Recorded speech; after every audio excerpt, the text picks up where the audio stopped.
নবী আমার এক সময় মক্কা নগরীতে পদার্পণ করলেন। যে সময় মক্কার মানুষ ছিল চরিত্রহীন, মক্কার মানুষের মতো চরিত্রহীন মানুষ এই জমিনে আর কোথাও ছিল না।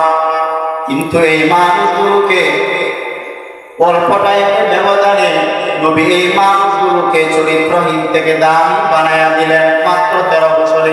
কয় বছরে? 13 বছরের ব্যবধানে নবী এই চরিত্রহীন মানুষগুলোকে দামি বানায়া দিলেন। মক্কার মানুষ এতটাই খারাপ, পৃথিবীর মধ্যে আল্লাহ তাআলা একটা ঘর বানাইছেন, দামি একটা ঘর, বাইতুল্লাহ। ইন্না আউওয়ালা বাইতিন উযিআ লিন-নাসি আল্লাযী বিবাক্কাতা মুবারাকান ওয়া হুদাল লিল-আলামীন।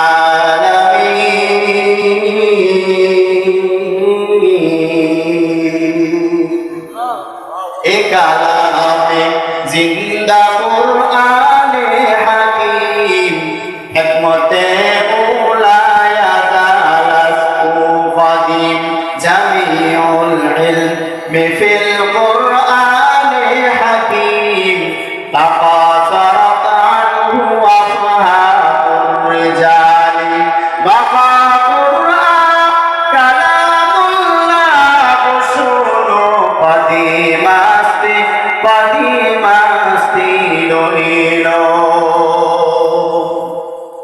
পৃথিবীর মধ্যে সর্বশ্রেষ্ঠ একটি ঘর, ইবাদতের ঘর, হেদায়েতের ঘর। এতটাই খারাপ মক্কার মানুষ, যে ঘরের দিকে তাকাইয়া থাকলে শুধু সওয়াব। যেই ঘরের আঙ্গিনায় একটা রাকাত নামাজ আদায় করলে লক্ষ রাকাত নামাজের সওয়াব। কিন্তু এই চরিত্রহীন মানুষগুলো নারী আর পুরুষ উলঙ্গ হইয়া বাইতুল্লাহ তাওয়াফ করে, নাউজুবিল্লাহ। এতটাই খারাপ, কিন্তু নবী এই মানুষগুলোকে অল্প টাইমের ব্যবধানে চরিত্রহীন থেকে দামি বানায়া দিলেন। আল্লাহ তাআলা জিবরাইল আমিনকে ডাকতে বলেন, ও জিবরাইল, এই যে একটা মিষ্টি দিয়া দিলাম, আমার পয়গম্বরের কাছে গিয়া পৌঁছায়া দাও। এই মিষ্টির ভিতরে কয়েকজন সাহাবার নাম আছে, আমার নবীকে জানাইয়া দাও। এই মিষ্টির ভিতরে আপনার হাতে গড়া সাহাবায়ে কেরামদের মধ্য থেকে যাদের নাম রয়েছে, এরা সবাই বিরাট হিসাবে জান্নাতি। কার কার নাম আছে আপনাদের জানা আছে না? 10 জন সাহাবার নাম ওপেন চলে আসে, যাদের নাম আসে নাই তারাও জান্নাতি। অতএব সাহাবায়ে কেরামের বিরুদ্ধে যারা ইশারা ইঙ্গিতে বলবে, লিখবে, এরা সবাই ভণ্ড। এদেরকে যারা ভণ্ড বলবে না, তারাও ভণ্ড। সাহাবায়ে কেরাম নবীর আদর্শের মধ্যে এতটাই দামি হয়ে গেল, কিন্তু নবী যে অল্প টাইমের ব্যবধানে এই চরিত্রহীন মানুষগুলোকে দামি বানাইয়া দিলেন, একটা বেতের বাড়িও লাগে নাই। এর থেকে আরো আশ্চর্যের খবর হলো, নবী জিন্দেগিতে একটা মিথ্যা কথা বলেন নাই। কেমন নবী পেয়েছে যুবক? ওই নবীকে চিনতে পারলাম রে বাবা, যেই নবীর জন্য গোটা মাখলুকাত বলে আসে। এমনকি তোমার আমার আল্লাহ, তিনিও বলেন, ও দুনিয়ার মানুষ, এই জমিনের মধ্যে আমার কিছু বিশেষ বন্ধু রয়েছে। ইব্রাহিম নবী আমার বন্ধু, মুসা নবী আমার বন্ধু, নূহ নবী আমার বন্ধু, ঈসা নবী আমার বন্ধু, দাউদ সুলাইমান নবী আমার বন্ধু, আখিরি নবী হযরত মুহাম্মদ সাল্লাল্লাহু আলাইহি ওয়াসাল্লাম তিনিও আমার বন্ধু। তবে ব্যবধানটা কি জানো? দুনিয়ার সমস্ত নবী রাসূলগণ আমি আল্লাহ তাআলার বড় আশিক, আর আমি আল্লাহ নিজেই হলাম মুহাম্মদের আশিক। ইমামুল আউওয়ালিন আল আখিরিন ওয়াহর সাদাকা রাহমাতাল লিল আলামিন, সাইয়্যিদুল কাওনাইন খাতামুল মুরসালিন।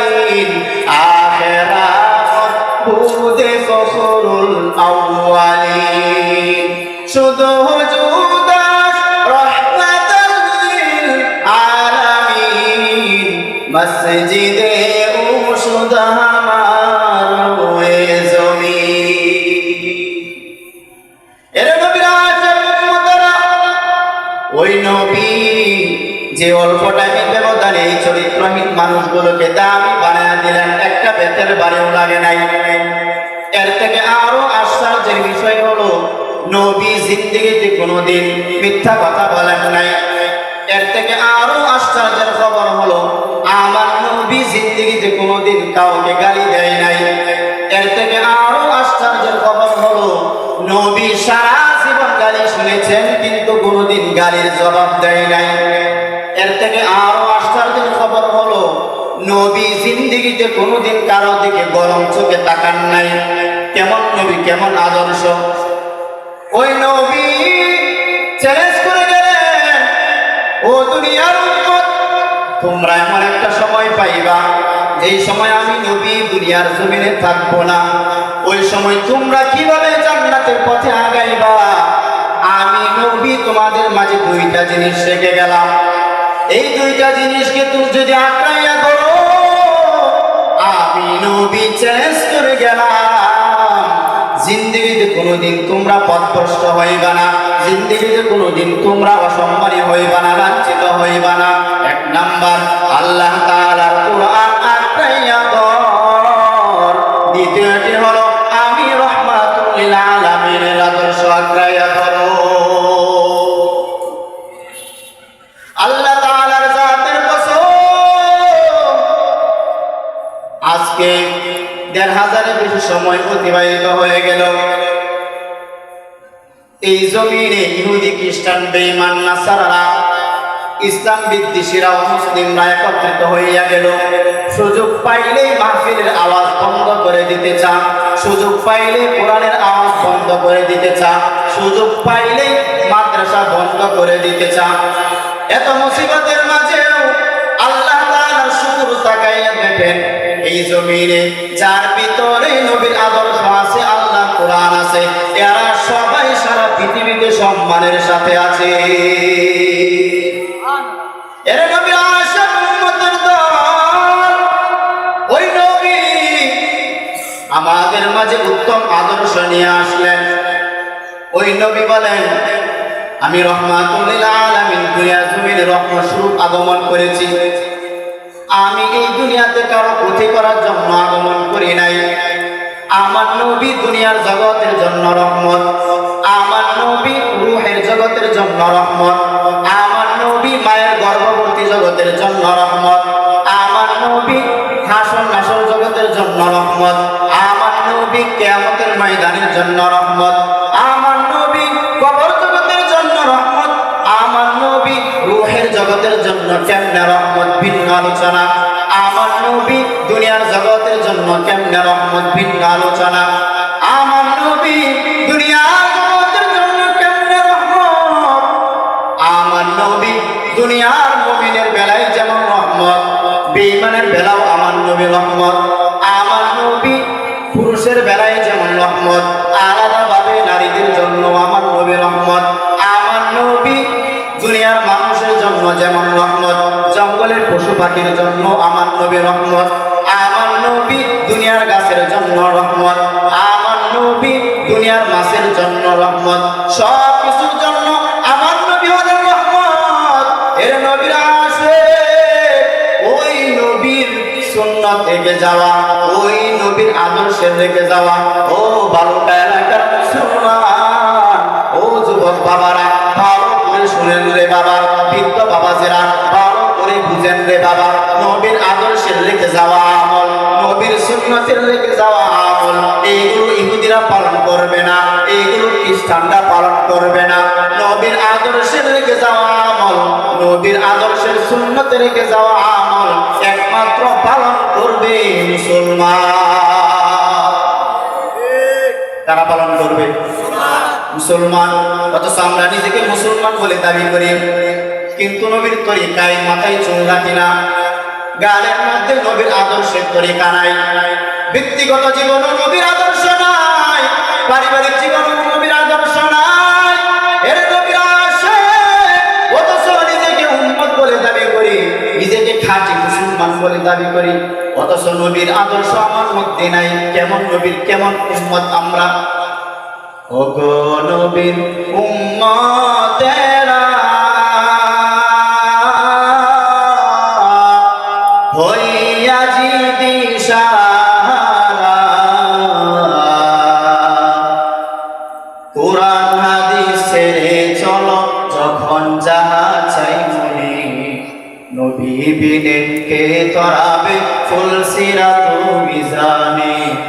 নবী বিনে কে তরাবে ফুলসিরাত মিজানে।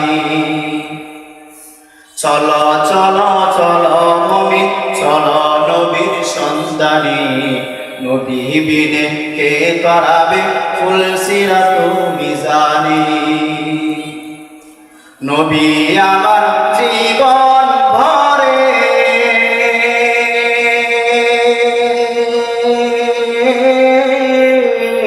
দিনের লাগি কষ্ট করে,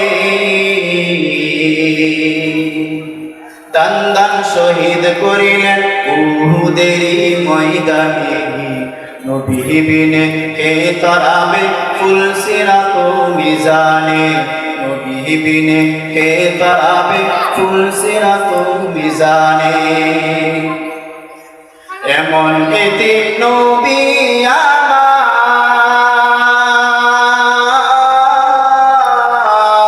পিতা মাতা নাই যে তারপরেও কত মারা মারলো তাকে দুশ্মনে। নবী বিনে কে তরাবে ফুলসিরাত মিজানে, নবী বিনে কে তরাবে ফুলসিরাত মিজানে। নবীর মায়া নাই কি তোমার,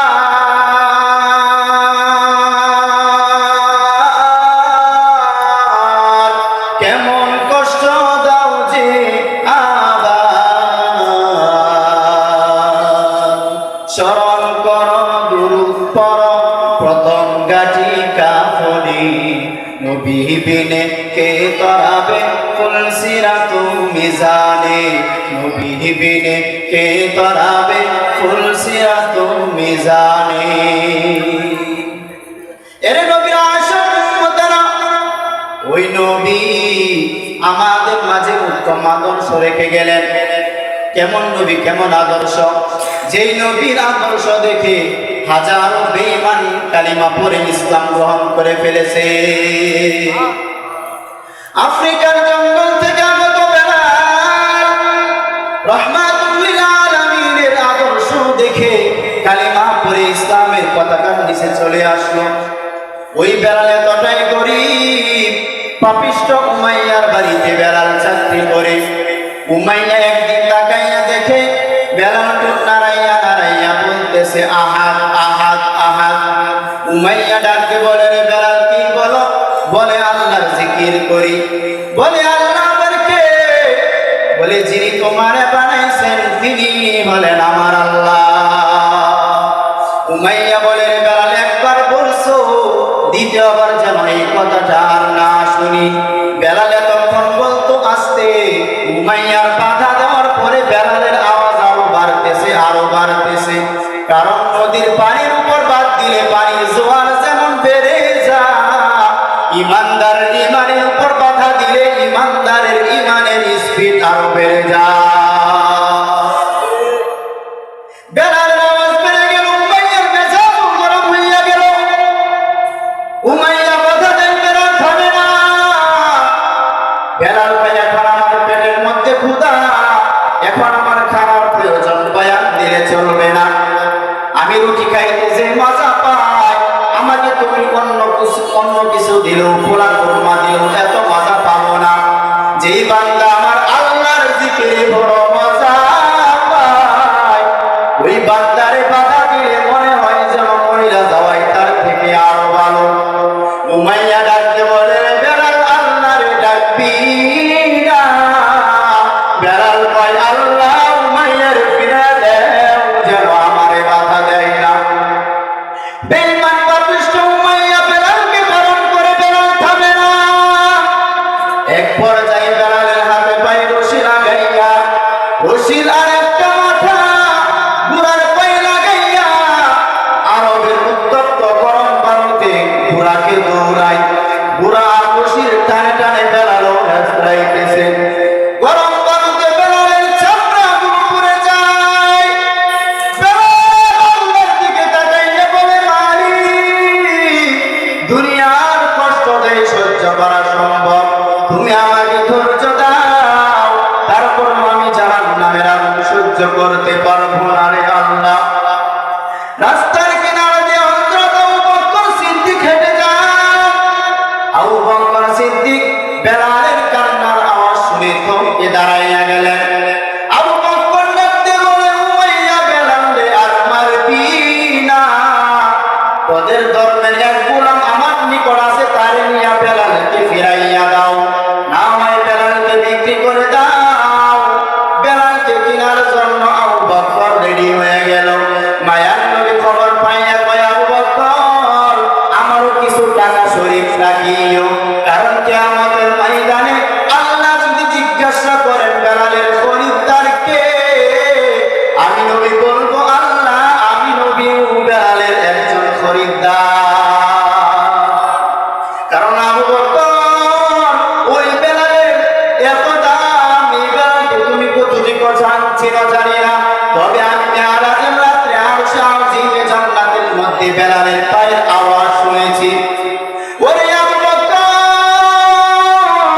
ওই বেলালের এত দাম, এত দাম, বেলালের উপরে অংশ কালো, ভিতরটা তার নূরের মতো ঈমানের আলো।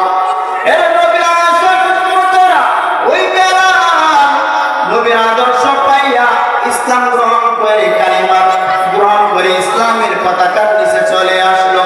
হে আল্লাহর বান্দারা, ও বালুকা এলাকার মুসলমান যুবক বাবাজিরা, আল্লাহর হুকুম মানিয়া চলো, নবীর আদর্শ মানিয়া চলো রে বাবা। 5 ওয়াক্ত নামাজ পড়ো রে বাবা। আমি যদি চাইতাম নামাজ বাদ দিয়া চলতে পারতাম, কোনো বাধা নাই, কিন্তু আল্লাহ তাআলা কোরআন বলে গুনাহ নিয়ে কবরে গেলে হাসরের ময়দানে জাহান্নাম ছাড়া কোনো উপায় নাই রে বাবা। আল্লাহর জাহান্নামটা কেমন ভয়ঙ্কর আল্লাহ তাআলা কোরআন কারীমে বয়ান করেছেন। ওয়াইলুল লিকুল্লি হুমাযাতিল লুমাযা আল্লাযী জামা মালাহু ওয়া'আদ্দাদা ইয়াহসাবু আন্না মালাহু আখলাদা কাল্লা লায়ুনবাযান্না ফিল হুতামা ওয়া মা আদরাকা মাল হুতামা নারুল্লাহিল মুকাদা। ও যুবক বাবাজিরা, যারা সারাদিন ডিউটি করেন, ডিউটি করার পরে রাতের বেলা যখন ঘুমানোর জন্য আসেন, ঘুমানোর আগে মোবাইলের মধ্যে বাংলা সূরার তরজমাটা পড়ে নিয়েন, এই সূরার তরজমাটাও পড়ে নিয়েন। আরেকদিন যদি সময় পান আরেকটা সূরার তরজমা পড়ে নেবেন। আলহাকুমুত তাকাসুর হাত্তা যুরতুমুল মাকাবির আল কারিআতু মাল কারিআ ওয়া মা আদরাকা মাল কারিআ ইযা যুলজিলাতিল আরদু জিলজালাহা ওয়া আখরাজাতিল আরদু আসকালাহা ওয়া ক্বালাল ইনসানু মা লাহা।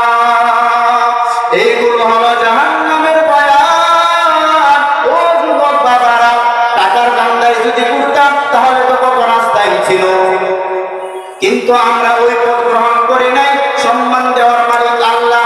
সার্টিফিকেট সম্মান দেয় না, চাকরি সম্মান দেয় না, সম্মান কে দেয়? কত টাকাওয়ালা ভাই বিল্ডিং করিয়া ক্ষমতা ছেড়ে পয়সা থাকতেও অসম্মানী হইয়া চইলা গেল। ও যুবক, এই দুনিয়াটা কিছুই না রে বাবা, আল্লাহর উপর তাওয়াক্কুল করিয়া চলো। তোমার গাড়ি বাড়ি বন্ধু আর বান্ধবীর অভাব নাই, কিন্তু তুমি মহিলা গেলে তোমার মোবাইল থেকেও নাম্বারটা ডিলিট করে ফেলবে। কেমন বন্ধু? কারণ বন্ধু নাই, মোবাইলের মধ্যে নাম্বার রেখেও কোনো লাভ নাই। ও যুবক বাবারা, এই জন্য গুনাহ নিয়ে কবরে যাওয়া যাবে না, এখনো সময় আছে। আল্লাহর কাছে তওবা করেন। গুনাহ নিয়ে কবরে গেলে হাসরের ময়দানে জাহান্নাম ছাড়া কোনো উপায় নাই রে বাবা। রাহমাতুল লিল আলামিন, যার কোনো গুনাহ নাই, আম্মা আয়েশা বলেন, নবী আপনি কান্না করেন কেন? ওই বলেন, আয়েশা এই মুহূর্তে আমার কিয়ামতের অবস্থা মনে পড়ে গেল, এই জন্য কান্না করি, এই জন্য কান্না করি। আম্মা আয়েশা বলেন, কেন, সেখানে কি হবে? ওই বলেন, আয়েশা ওই উম্মতেরা ওই কঠিন দিনে আমার উম্মতের কি অবস্থা হবে? গুনাহের কারণে আমার বান্দারা, আমার উম্মতেরা যদি জাহান্নামে যায়, আমি নবী বরদাস্ত করতে পারবো না। আয়েশা ডাকতে বলেন, নবী কেন, কারণ কি? নবী বলেন, আয়েশা জানো না, এই জমিনটা হবে কিয়ামতের ময়দান। সমস্ত নারী আর পুরুষ উলঙ্গ অবস্থায় দাঁড়াবে, সব নারীরা উলঙ্গ, সব পুরুষেরা উলঙ্গ। নবী বলেন, আম্মা আয়েশা বলেন, নবী লজ্জা পাবে না? নবী ডাকতে বলেন, আয়েশা এই হাসরের ময়দানটা এত বড় ভয়ঙ্কর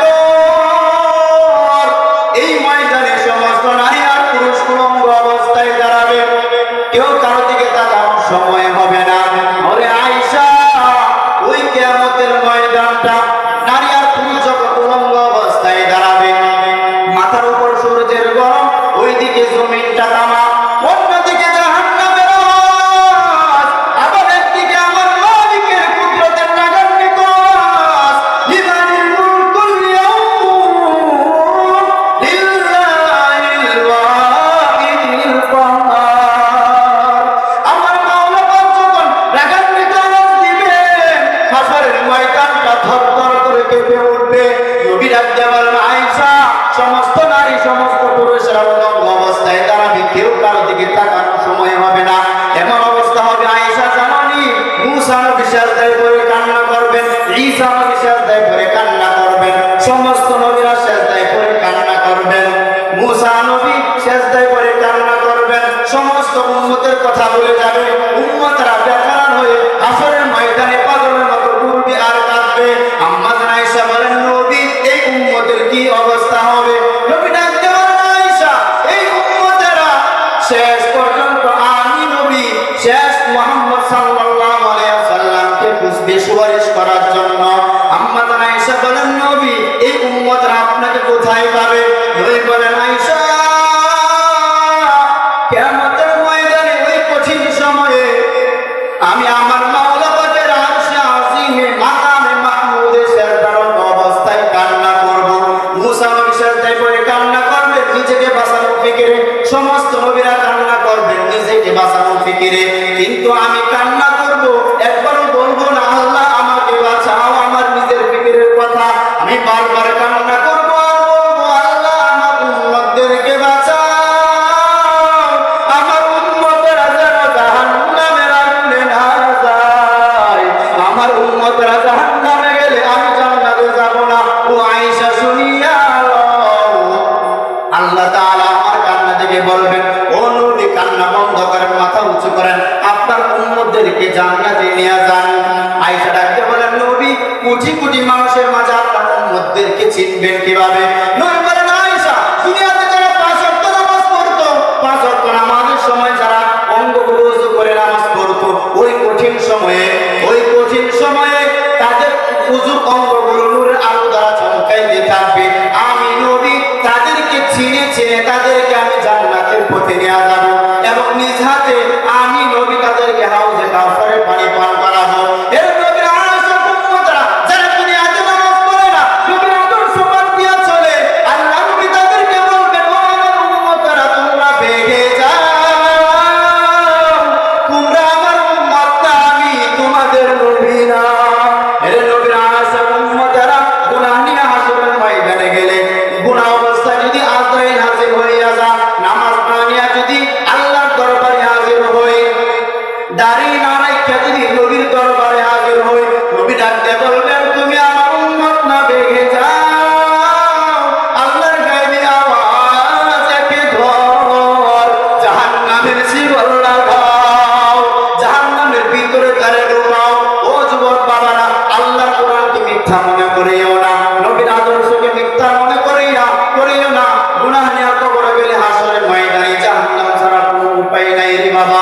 এখনো সময় আছে, তওবা করে নাও, মনে মনে আল্লাহকে বলো, দয়ার মালিক, গুনাহের কারণে আমার জবান নাপাক, গুনাহের কারণে আমার হাত নাপাক, গুনাহের কারণে আমার অঙ্গ নাপাক, গুনাহের কারণে আমার চোখ নাপাক, গুনাহের কারণে আমার অন্তর নাপাক, কত গুনাহ করেছি আমার গুনার খবর কেউ জানে না।